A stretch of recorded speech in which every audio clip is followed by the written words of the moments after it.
लह्याच्या गावात एक चिमुकली मुलगी राहत होती. तिचं नाव होतं गौरी. आई शेतात काम करायची आणि वडील गवंडी होते. घरात टीव्ही नव्हता, पण स्वप्न मात्र खूप होती.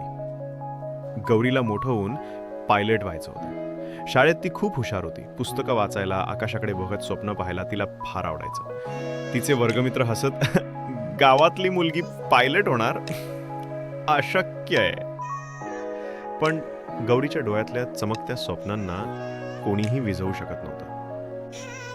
शिक्षकही तिच्यावर प्रेम करत. एकदा वर्गात विचारलं, तू पायलट का होणार आहेस? ती म्हणाली, कारण मला आकाश जिंकायचं आहे. एक दिवस शाळेत राज्यस्तरीय निबंध स्पर्धेची घोषणा झाली.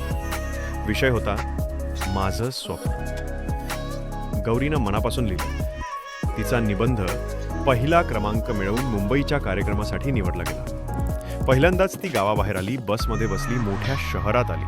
मंचावर उभी राहून जबरदस्त भाषण केलं. उपस्थितांच्या डोळ्यात पाणी आलं. त्या दिवशी तिला एक संस्था शिष्यवृत्ती देऊ करणार होती.